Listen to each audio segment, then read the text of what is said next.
For those of you that are just joining us, we are just dropping in the chat what our favorite holiday or Christmas drink is. Hot chocolate, cider, or eggnog.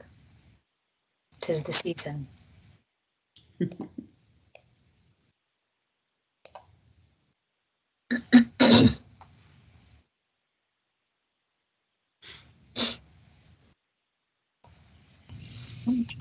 Okay. Let's go ahead and get started. We are with our first major session going right up to time. We were trying to give folks a minute or two to enter the breakout session. If you've joined us already, this is the ESSER Planning Documents breakout session. We're glad to have you with us. Yes, thank you. As you guys know, if you've been in the previous session, Jennifer Rouse is our Director of Relief Funding. I'm Morgan Campy, Middle Tennessee Relief Funding Coordinator. We're grateful to have you guys here today. I'm sure that everybody else is really happy for these sessions and this PD to be taking place. We really want to make sure that you're walking away feeling just ready to continue tackling ESSER. So thank you for being here and for taking this time. And just in light of the holiday season, drop your favorite holiday drink in the chat. Joanne, I'm going to have to know what that is later because that sounds delightful. So thank you again for being here. Let's see. So as Debbie went over this, and I'm sure you're all familiar, these are our strategic planning goals from the department that just drive our work, and ESSER, of course, aligns with that.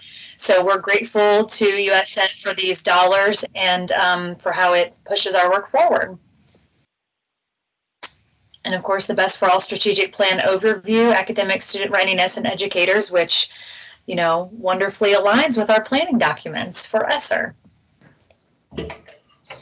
So for our agenda today, we're going to go through our planning documents, specifically the Safe Return to In-Person Instruction, the Health and Safety Plan, and our ESSER Public Spending Plan, and then we'll go to our resources and timeline.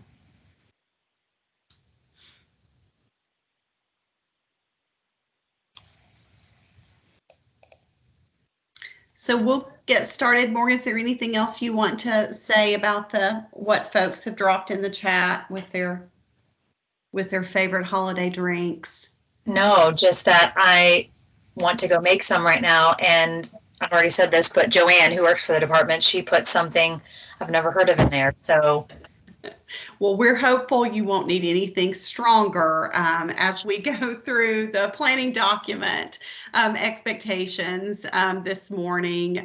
We appreciate, again, your time, and thanks for being with us. We know that we mentioned to you already in our introduction this morning that our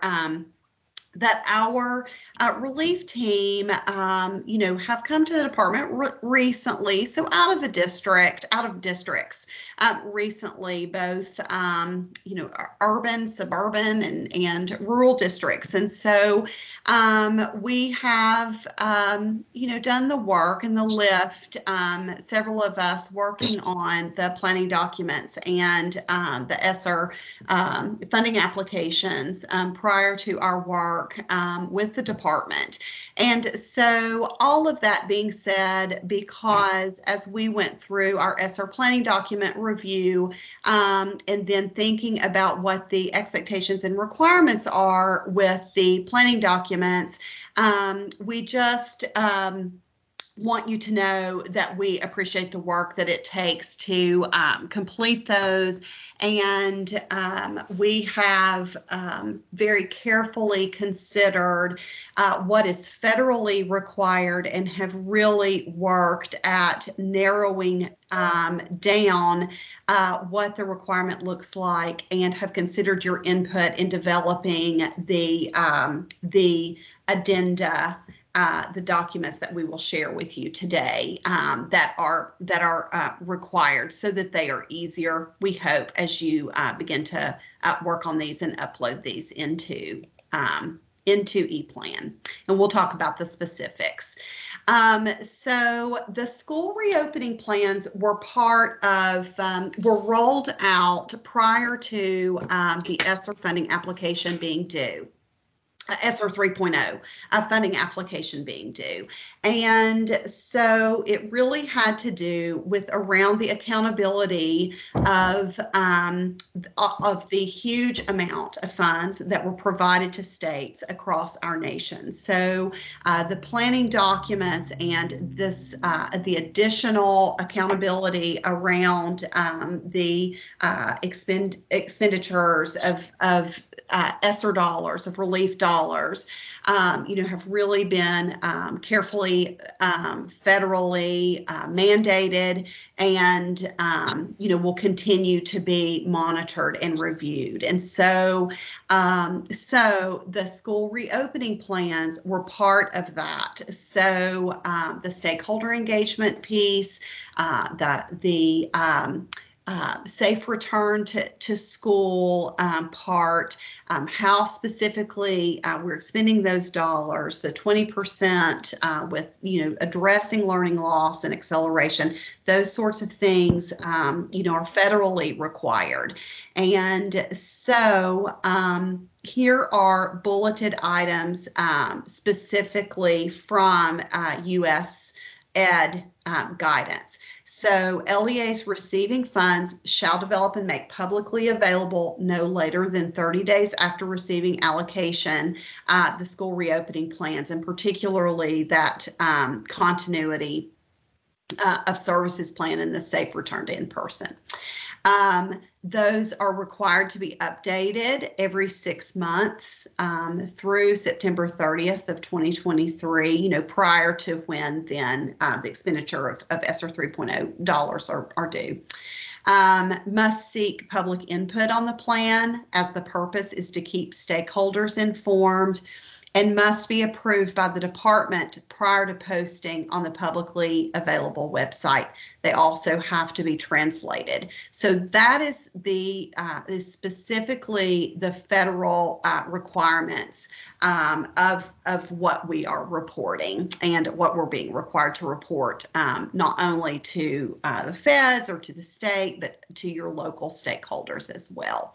So we've really narrowed then down those plans. We had 4, of course, that we were required to complete prior to the funding application that the relief team reviewed and provided feedback on, extensive feedback on, and then that you have either posted and translated, or you are in the process of doing that now or very soon. But moving forward, we're narrowing those down to really 2 plans. One is the Safe Return to In-Person and Continuity of Services plan. And so within that plan, and you can see a specific, that is actually the plan. There are 4 questions. We are calling it an addendum because instead of reworking your previous Safe Return to In-Person and Continuity of Services plan, you will just be asked to complete an addendum. Again, it's a 1-pager, it's 4 questions, and it's really just to give us a snapshot of, where are you now? The plans, I'll go ahead and say up front, are due in February and August moving forward, February 1st and August 27th specifically. So you can see here on the screen those 4 questions. That's it. That's the document. And I think many of you will be pleased to know that it's a Word document. Those boxes are easily fillable, and they expand for however much that you need to include. But keep in mind, the document is an addendum to your original document. Again, it's federally required that we report this information, but it is, again, a snapshot of what you are doing or will be doing here over the next few months, and this piece is due February 1st. So I want to just go over those 4 questions quickly with you, and then give you a little more information. You are simply with the Safe Return to In-Person and Continuity of Services Plan, also known as the Health and Safety Plan. In-person and continuity is a mouthful, so I think a lot of folks have started calling it the Health and Safety Plan. You're describing how the LEA engaged in meaningful consultation with stakeholders in development of the revised plan. And again, that stakeholder engagement piece, is critically important. It's federally required. And so with your health and safety, that's when you're going back in and discussing with your stakeholders, okay, this is where our original plan, this is what we shared in our original plan, but currently this is what we're doing. And you're doing that in conjunction, and this is question number 2, with your local health department in development of the revised plan. So not we're sharing our COVID information with our health department, but that you're including your local health department as a stakeholder in development of your Safe Return to In-Person and Continuity of Services planning document.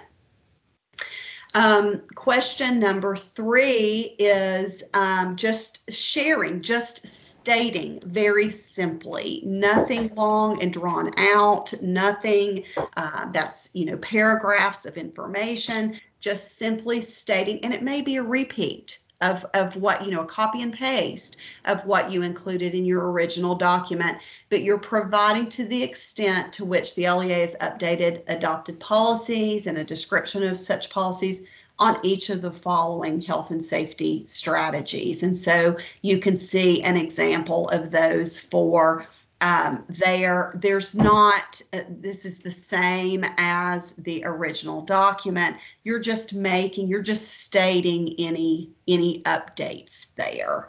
And then question number 4, provide a current description as to how the LEA is ensuring continuity of services, including but not limited to services to address the students' academic needs and students and staff social, emotional, mental health, and other needs, which may include student health and food services. So again, that may be a review of your original document, a discussion. Have there been any changes made, and what changes that have been made, then need to be, documented there. So please do not put NA or C original document or anything sort of that. All of the questions do need to be answered by each LEA, and each plan, then the addendum will be uploaded into the LEA document library, just like your originals were. But then you would keep your original document posted and also post your addendum to your local website. It is a requirement that they are in a language that your stakeholders can clearly understand also. So would need to be translated. I'll share with you some other specifics. Here's just a bit more guidance I think that we've really talked about already. Just make sure that you are addressing all of the questions in both the health and safety plan and then the second plan, which is the public spending plan that we're going to talk about here just momentarily as well. But again, the documents, the addendum will be located in ePlan. They're Word documents, so simple to complete. They're uploaded in the LEA document library, and they would be due by February 1st. And we'll talk about other supports and resources that we'll provide at the end of our presentation to help you with completing the documents. But next, we're going to do a little knowledge check.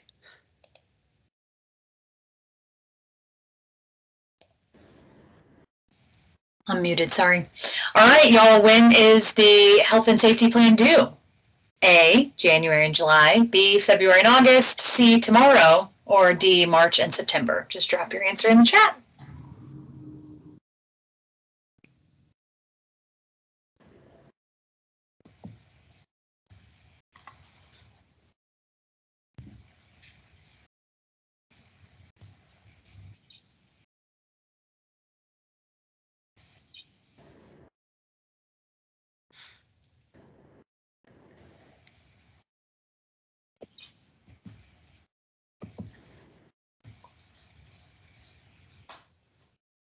Morgan, our check for understanding, did most people get the answer correct? Yes, we made it clear and you're paying attention, so thank you and good teamwork.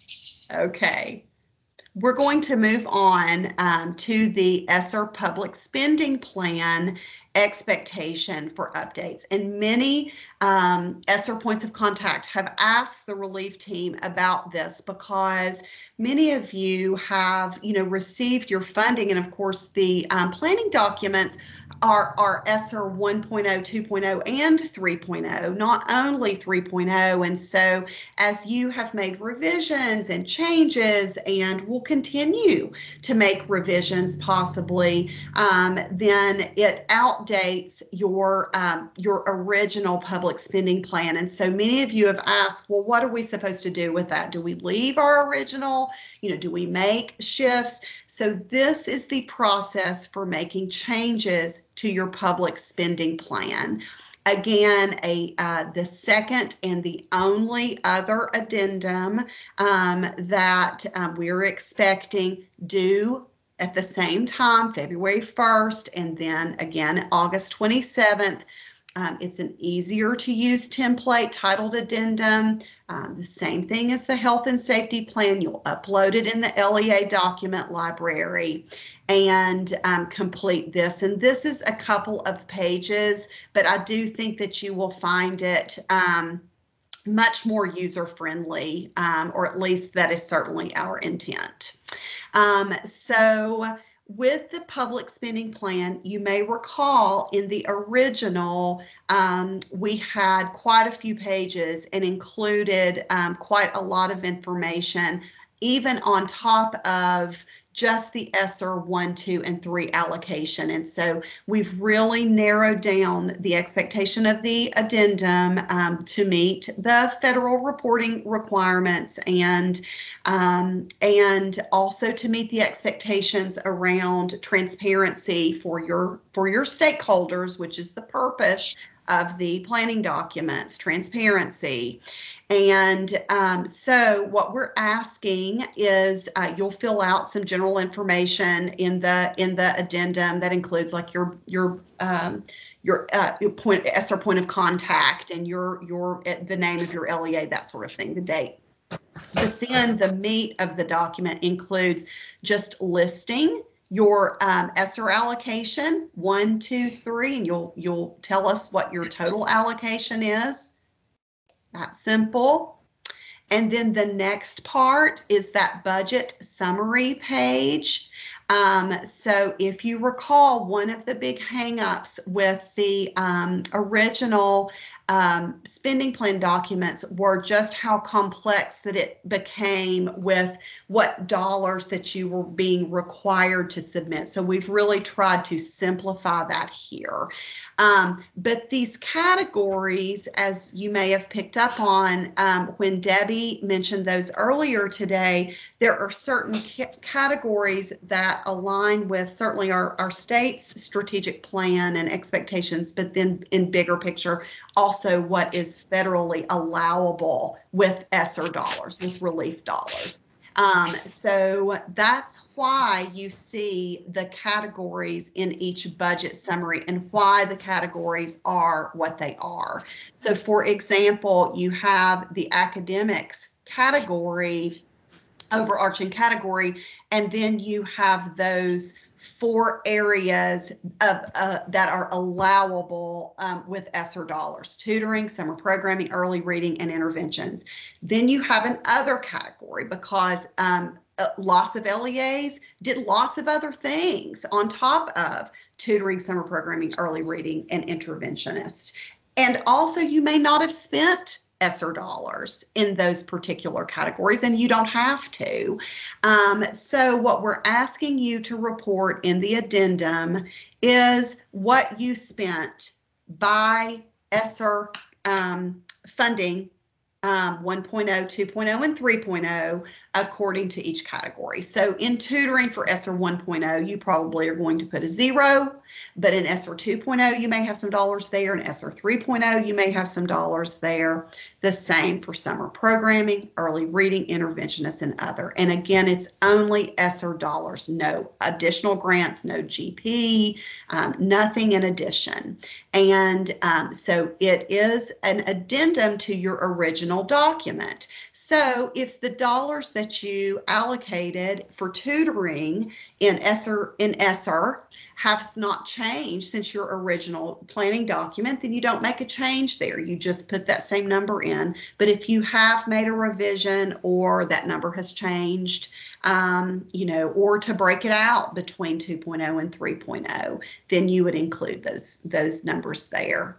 There is an addition so that there is a subtotal for each, because when the relief team then reviews the 2 documents, we're looking for completion of the document, and then we're looking for some equating. And so we've got to look at the subtotals here. So for academics, we spent this much for 1, this much for 2, this much for 3. And then at the bottom of this document, you'll see a grand total. And so for 1, 2, and 3 individually. And so the relief team will be looking to tie what you have spent in ESSER 1 ties back to your allocation for ESSER 1.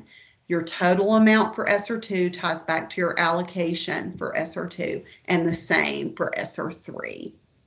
And so we just wanted to try to make that very clear so that we can quickly go through the planning documents and provide you any necessary feedback, and hopefully it will be a much simpler process for you. Just a couple more questions that you will see. There are questions for each of the 4 categories. There's only 2 questions, though, for each of the 4 categories, and you can see they are a repeat from the original document.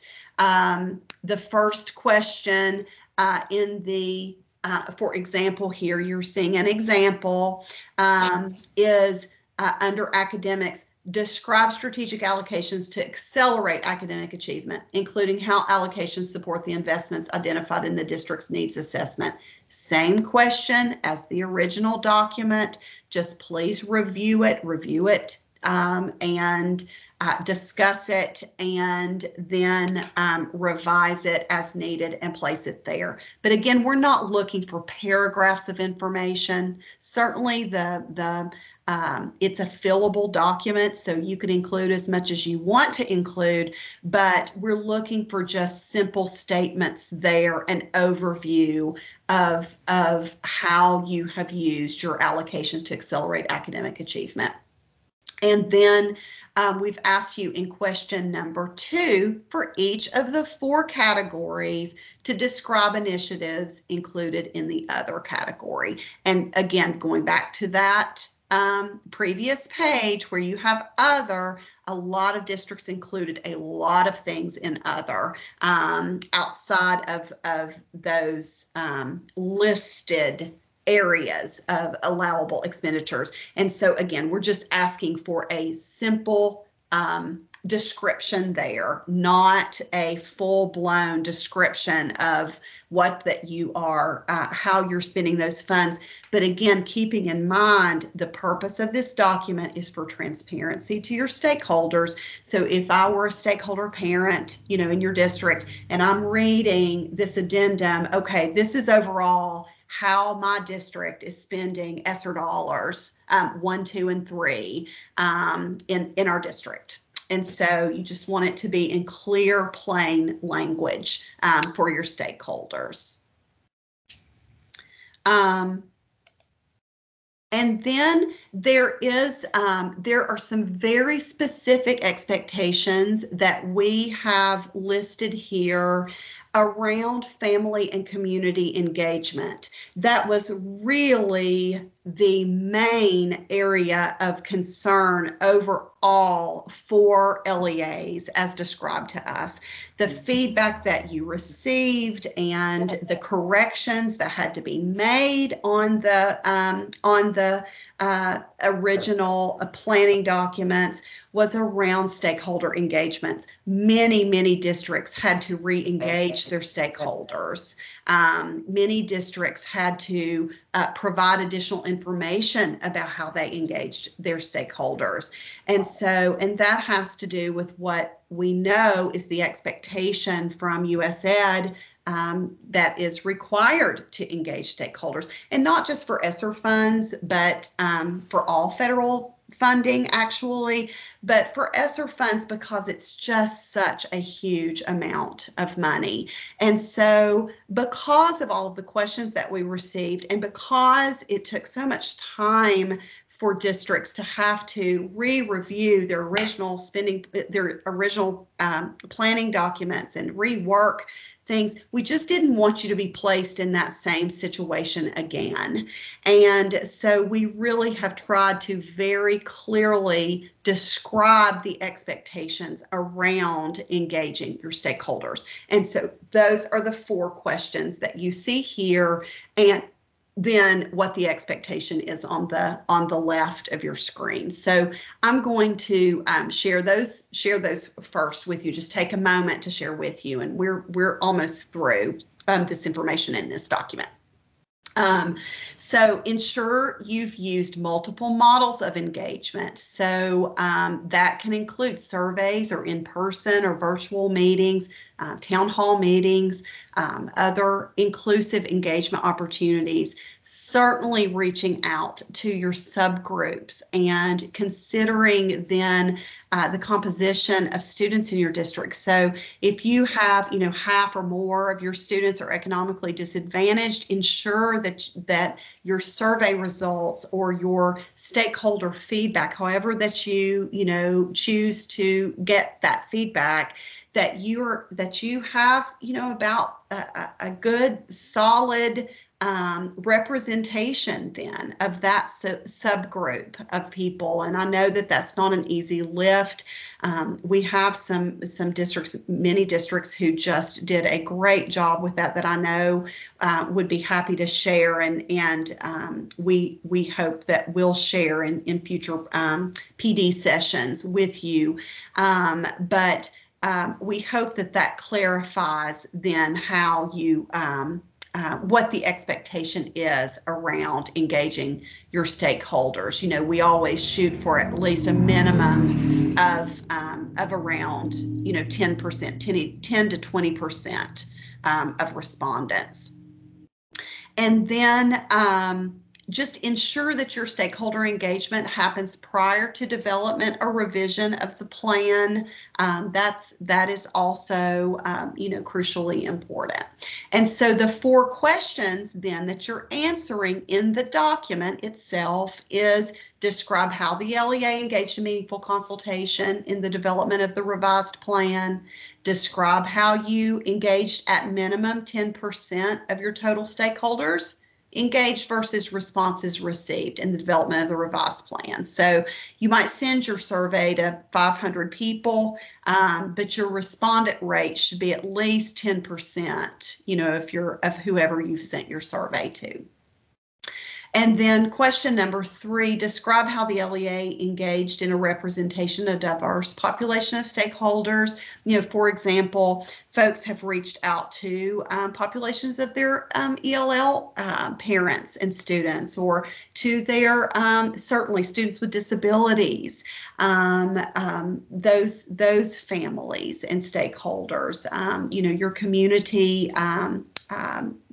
business holders, or your community advisory groups, or certainly your Board of Education. And then number 4, describe how the LEA used multiple modes of engagement. So just, a description there. We reached out and made phone calls. We've surveyed. We've, posted it on our website. All of those things that you do to engage your stakeholders.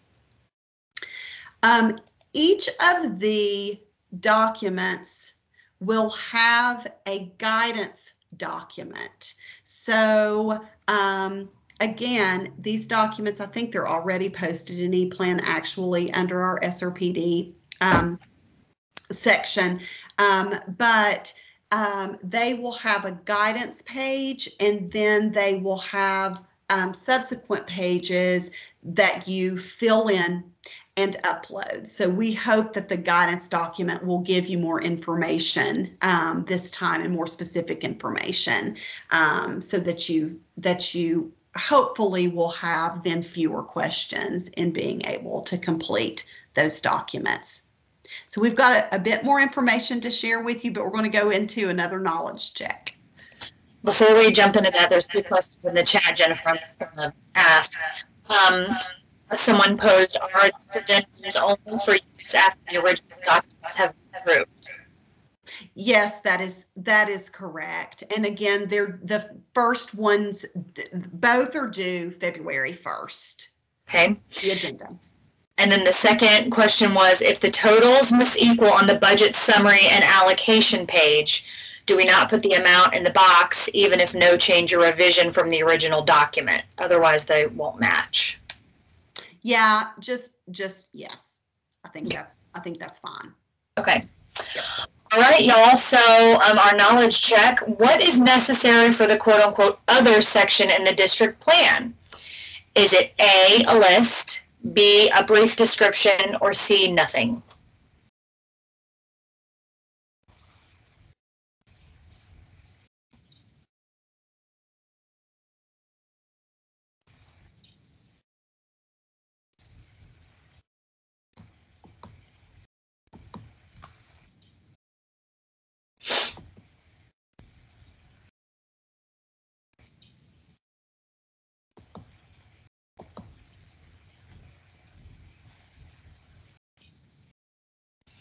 The question was, what is necessary for the quote-unquote other section in the district plan?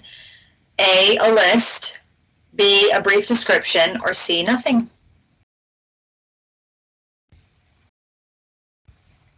I did not push on to the next slide, sorry. That's okay. I didn't put the slide up there. Problem.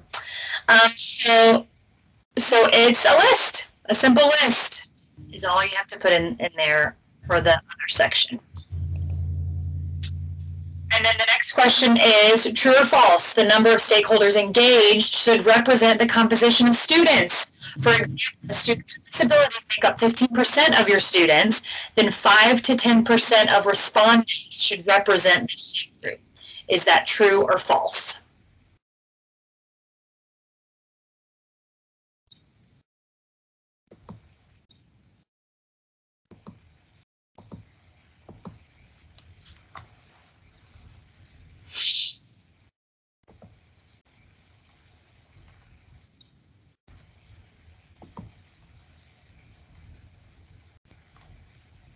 Give them the answer, Morgan. Okay, I'm sorry, this is a mean question. It's actually false because 10 to 20% of respondents should represent this subgroup. So you're on the right track with the percentage, except that, yes, we need to make sure we're representing our specialty pops, but the representation should be about 10 to 20% as opposed to my tricky question of 5 to 10%. So no one's going to count that. We're not going to go in and, like slap your hand for it. We just want to really ensure that you're engaging those specialty populations and ensuring that there's equity among stakeholder voice. Thank you, Morgan, very much. And then lastly, I want to share resources with you. Again, these planning documents are in TDOE resources. We'll have them posted to the TDOE webpage. We'll send them to the ESSER points of contacts also. And we are going to begin additional office hours. So currently we have office hours every Monday afternoon. It's 12 to 1 Central, 1 to 2 Eastern. And that's in conjunction with ESSA and IDEA. But due to the data requirement and reporting, and also due to the planning document addenda, we're going to schedule additional office hours, and those will be twice a week, Tuesday morning and Thursday afternoons, throughout the month of the end of December and the month of January, with both of those reports essentially being due. One's January 30th, and then the planning documents are due February 1st. But we will support you through those virtual office hours, and certainly then individually as you have questions. We just encourage you to reach out to your relief funding coordinator, and we'll also do FAQ documents, question and answer documents, as questions continue to arise, and post those in ePlan as well to support you in that work. Are there other questions in the chat? There aren't any in the chat currently, but we do want to give a quick shout out to Preston, who has been assisting with, well, all of Tennessee, but mostly West Tennessee. He's our consultant who's been on board with us. So he's not with us, obviously, today, and he's feeling under the weather. So keep him in your thoughts and prayers. But I'm just wanting to give him a shout out because he's been awesome on our team so far. Thank you, Morgan. And retired federal director in a huge district. And so we've been appreciative of his support. So thank you. Thank you for mentioning Preston Gonter. We do ask that you complete a survey today. If you would complete one for this breakout session, we would certainly appreciate it. It can certainly include anything from the general session or questions you may have about, the data session with Debbie. When you attend the next breakout session, which will be around funding applications and monitoring, some tips around that, which we highly encourage you to attend, there'll also be the opportunity to complete the survey there. We do have a question.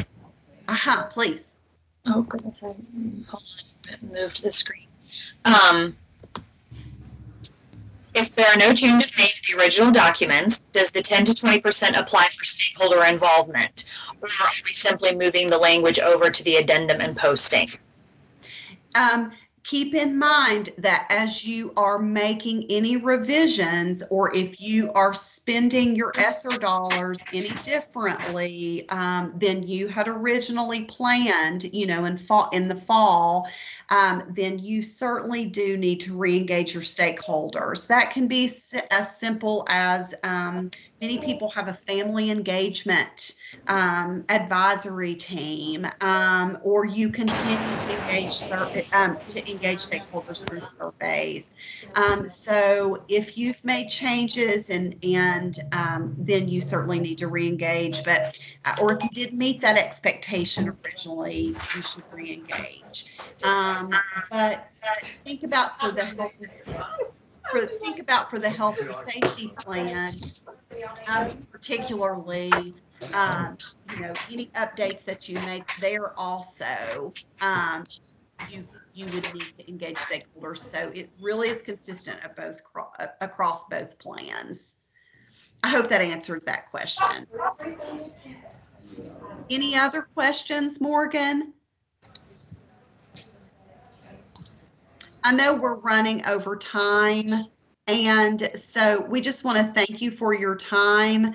Our next piece in our schedule is a break until 10:45. So our next session will start 10:45 Central, 11:45 Eastern, and it will be a repeat for us with the planning documents, but the other choice is around the funding application revisions and monitoring, that sort of thing, that we hope you'll attend. Thank you for your time. We really do appreciate it. Thanks, y'all. Thank you, Morgan. Yes, I'll put the survey in the chat. They were having trouble seeing it because of the lobby. Thank you. And will you also stop recording, please? And we'll, yeah. Thank you. I